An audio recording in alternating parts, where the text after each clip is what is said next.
Gentlemen, he is the problem child, Jake El Gallo!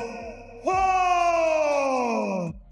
Making his entrance to the ring, the challenger, AJ Anthony Joshua!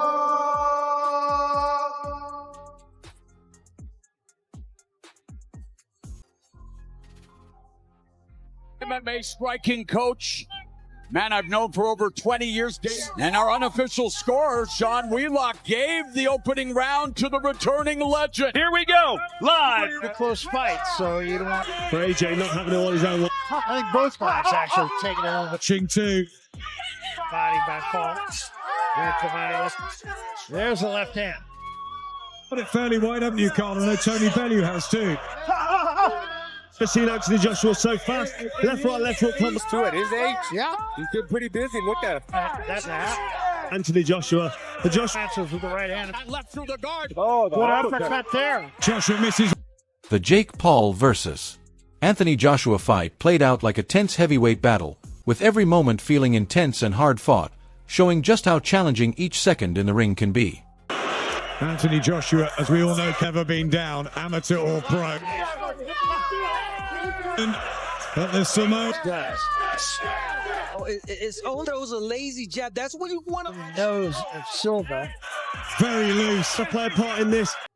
From the very first bell, Jake moved with confidence, light on his feet, throwing quick shots and trying to set the pace, while Joshua stayed composed and patient, standing tall and disciplined, letting the fight unfold on his terms. And this jab right there that really knocked Jake back. We see that. Only one big shot, 2 points. Yeah, this The matching with the right hand. So a lot of focus on Joshua's as We're finding a pretty busy pace. should hone the crowd like that. Traction, the glamorous. Looks in control, but up close as he tries the uppercut. Wild left. The early rounds played out like a tactical showdown, with Jake circling and feinting to disrupt Joshua's rhythm, while Joshua measured his steps, proving how confining the ring can feel for a less experienced fighter. As the fight wore on, exchanges sharpened, clinches turned into contests of strength, and the pace evolved into a test of patience and mental toughness rather than a race. 2. Left hook there. And a rough ball out of there. Combination from Silva. Oh, 4-punch combination. Another jolting right hand sends Joshua down. Anthony Joshua floored and hurt here in the 6th round. The crowd tensed each time Joshua grounded himself, while Jake dug deep under the mounting pressure, staying calm and refusing to back down. Midway, the fight turned into a battle of endurance, focused on surviving, managing fatigue, and making smart decisions under stress. Neither fighter rushed or gave in, and every round became a clear clash of belief against experience unfolding in real time. Very loose to play a part in this. landing this jab right there that really knocked Jake back. We see that. Only one big shot, 2 points. Yeah, this The matching with the right hand. So a lot of focus on Joshua's as We're finding a pretty busy pace. should hone the crowd like that. Traction, the glamorous. Looks in control, but up. By the final rounds, sweat, heavy breathing, and sheer determination defined the fight, with both men depending on composure as much as strength. It wasn't about flash or recklessness, but controlled intensity, ambition meeting heavyweight reality, leaving the arena charged.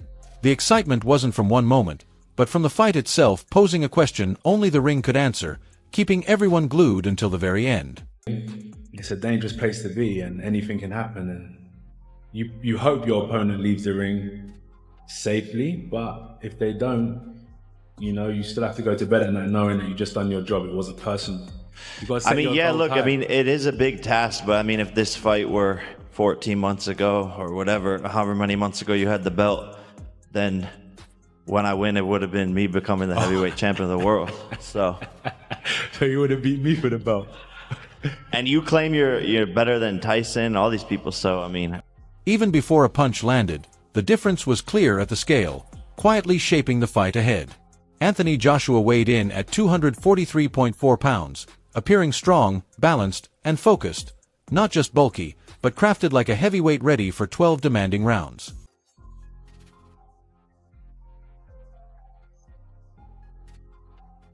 Oh, phew.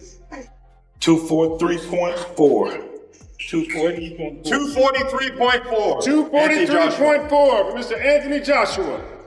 243.4. I'm gonna need all media to scoot back this way, guys. All media, scoot back. Security, help me out. There were no theatrics, just the calm presence of a man at ease with his size, strength, and the weight of expectation. At 243.4 pounds, Joshua appeared built for control and endurance, strong enough to dominate physically, yet composed enough to move patiently. It wasn't showmanship, but a clear signal that he came ready for serious work, proving that at heavyweight, balance and stability matter as much as raw power. Ladies and gentlemen, Anthony Joshua, Jake Paul.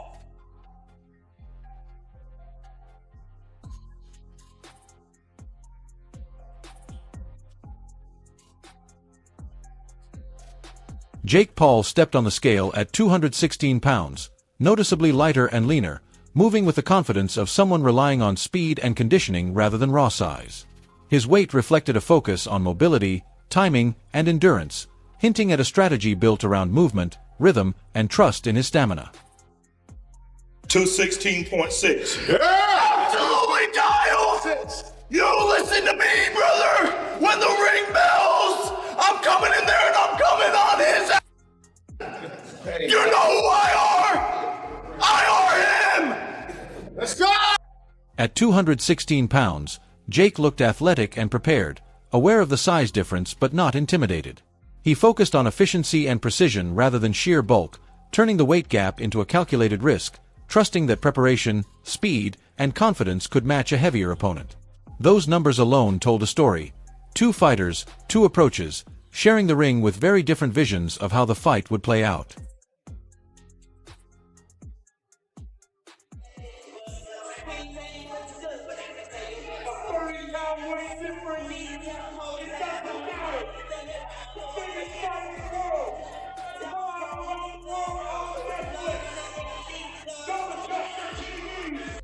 After the weigh-in, Joshua grabbed the mic and made it clear that kindness isn't weakness. Listening to him, it's obvious this isn't arrogance, it's experience speaking. He wasn't dismissing Jake as delusional, he was recognizing the real danger, belief. Joshua's message was simple: underestimate a man who truly believes in himself, and you've already given him an advantage. When he said, "You're getting the full AJ," it wasn't trash talk, it was a professional warning. You just think this guy's deluded? Nah. Look, an amateur coming into the game with no experience, he's taken on some good names. They may be old, they may be from different combats in terms of MMA and so on, but he's got in the ring at a decent level, fought Tommy Fury and so on, so he believes in himself. I take it seriously, I respect it. Yeah, but their levels, come on AJ. No showboating, no easy rounds, no distractions, just a methodical heavyweight executing his craft. Joshua explains it like a professional, not a bully. Knockouts aren't luck, they're built through process, not rush. When he talks about integrity, that's the part some Jake fans might miss. He's not aiming to be a hero or villain, just to do his job the right way, because in boxing, shortcuts don't earn respect. Champion, two-time world champion, are you going to have to carry him to make it a spectacle? Or is he going to get the full AJ? The full. I've never gone in there and knocked someone out within 10 seconds. There's a methodical process to knocking someone out. But if the opportunity presents itself, I'm not planning on carrying Jake for 1 second. And yes, he leans into knockout talk with a grin, but it's not showmanship, it's straight truth. Boxing thrills when fists start flying, and AJ isn't here to soften it.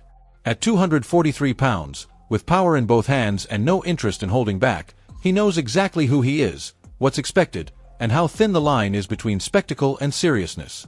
When a heavyweight speaks this calmly, clearly, and unapologetically, you stop laughing and start listening. And AJ, they want you to win by knockout. What do you make of that? People here in the States as well. I love him. That's what we gotta do. That's what we're supposed to do. From the days of watching Mike, whether it's Foreman, Shavers, why do people love boxing? They don't love it from fighters that box 12 rounds and look great technically. They want to see people getting knocked out. It's just the game I'm in. People got to understand it. And I know people know where I'm coming from. They are like, oh my God, he's so crazy. No, they want to see knockouts. I respect it. I love it. Right after AJ spoke with that calm heavyweight authority, Jake Paul stepped up sounding like a man who already met destiny on his own terms. Listening to him, it's peak Jake energy. Part manifesting monk, part main character, fully convinced the universe is following his script. He's composed, not rushed, talking like this fight was penciled into his vision board years ago. Whether you believe it or not, that kind of confidence is dangerous because it doesn't crack. When he says people don't see what he sees, you believe it. Not because he's right, but because that belief lets him walk into a storm smiling. The Starbucks barista line? Pure Jake. Corny, calculated, and somehow still memorable. To be brutally honest, not many of them are rooting for you. Some have said to me, he's deluded. What would you say to them? I know you got him picked. Like, that's what it is, you know? Of course, people don't believe in me. They don't see what I can do. They're not in the gym with me. So I don't blame them for having that opinion and thinking that this is a crazy fight for me. But I see something completely different that no one else sees, and they're going to get to see it in roughly 24 hours. That's Jake turning tension into ease, making a 6 feet 6 inches heavyweight feel like just another character in his story. When he talks nerves, meditation, breathwork, and releasing energy, it's not fear, it's preparation dressed in influencer language. You might chuckle, but you can't dismiss it. I love how he casually sidesteps the scripted fight chatter too, like, relax, this is real life, not a Netflix show, while still acting like the world is about to pivot around him. Here's the thing we have to admit, Jake isn't pretending this is easy. He calls it the hardest thing he's ever done, and that honesty makes his confidence even louder. He's not reckless, he's fully committed. Whether that belief holds up in the ring is another matter, but walking in with jokes, calm breathing, and no sign of fear says one thing. Jake Paul might be out of his depth, but he's stepping in upright, smiling, and fully convinced this chapter ends how he envisioned. In boxing, belief doesn't win fights, but it sure makes them uncomfortable. What would it mean if you pulled this off? Yeah, when I win tomorrow, I mean, it's going to be an incredible moment, but at the same time, I know that it's coming. So I'll be very happy, and it'll, shock the world. People will, the world will be turned upside down. But at the same time, it'll just be proving myself right, and I will be the, face of boxing, the king of boxing, and just continue from there into more big. By the end of the night, it felt less like a fight and more like a stress test for boxing itself, where experience, belief, preparation, and pressure collided in the ring to see what would give first. One fighter brought years of discipline and calm control, the other carried confidence, vision, and the refusal to feel out of place. That clash made every single moment count. This wasn't about flash or viral clips, it was about how each man carried the weight of expectation once the noise died and the real work began. And that's where you come in, because fights like this don't end when the bell rings. Did experience control the night, or did belief push things further than you expected? Drop your opinion in the comments and keep it respectful. And if you're riding with Boxing Headquarters, don't forget to like, share, and subscribe.